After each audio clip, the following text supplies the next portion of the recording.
Yeah, how's it going, guys? This is Barber Basher here to do a summary over the Barber Basher high clearance modification. I ran this setup for about a month and a half, and I've put probably 45 runs on it, 40 runs, I'm not sure, I lost count.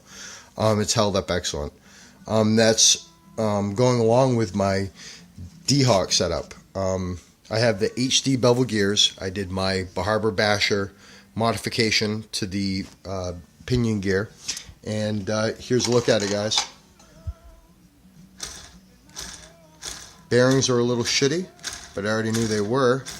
Outputs are beat to hell, which they should be, and everything's turning great. And as you can see, the bevel cut gears look marvelous.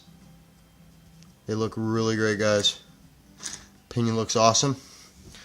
How's the pinion look? It looks awesome. And it is quieter going with the motion. But yeah. Speaking of my D-Hawk setup, let's revise that real quick. Love D-Hawk. They provide an excellent product. I will give them 2 thumbs way up. This is my bulkhead. As you can see, no wiggling on the outputs either. They are solid. This thing is rock solid. I'm so excited to have one of these set up in the back of my Yeti XLX. 4-way steer, Barber Basher, high clearance, fully independent, front rear, 2-speed D-Hawk mountain basher, censored extreme. Yeah. So D-Hawk, I sand down the back of it, sand down the front of it. That way it fit in the stock saddle. It overhung in the back 3/4 of a millimeter. Look at me. 0.75 of a millimeter, and in the front probably 0.25. So I removed that from the front. I removed it from the back. Felt like a champ. If I didn't do that, I would have had to sand these down, and if doing so, it would have just rode on the front part of the metal, and it sort of would have caused edging, and it would have shaved it down. It would have been sloppy, and it would have been just as bad as, I won't say it. Anyways, yeah, when I want to throw a locker in the front of my differential, I don't take it apart. I just pull the diff. I leave everything together.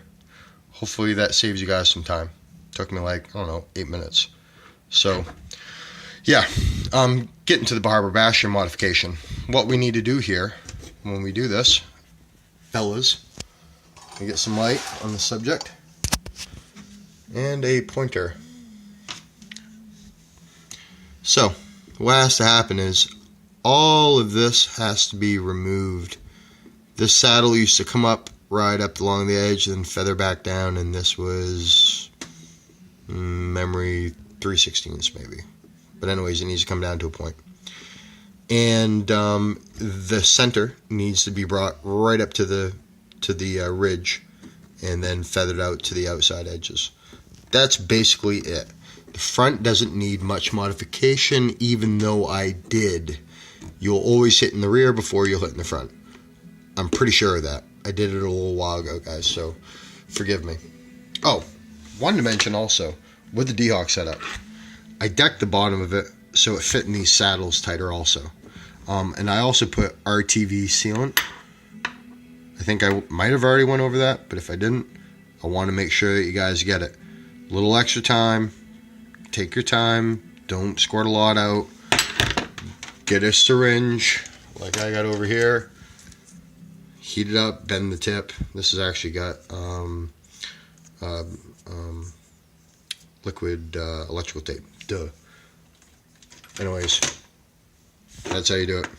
And it fits much better. And as you can see, I've gone through piles of snow, and it's perfect.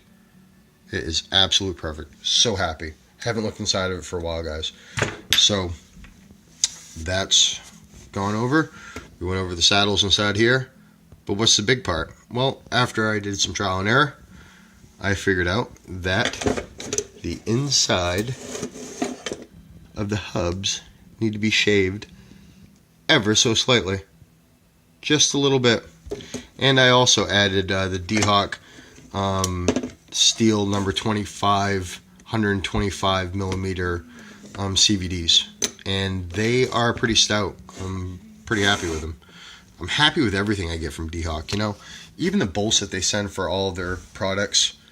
Like, ooh, yep, that one.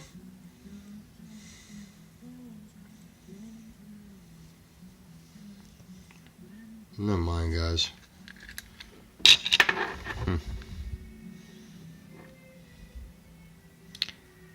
Yeah, I don't know. Anyways, you can't see the writing. It is 10.9. That is a hardened grade bolt. I love that they send hardened bolts. That is just such a huge bonus, you know. Thank you, D-Hawk. So yeah, this needs to get honed out. Need longer CVDs, and the strut needs to be honed out. My basher bar, if you guys didn't see it, I got a Barber basher bar.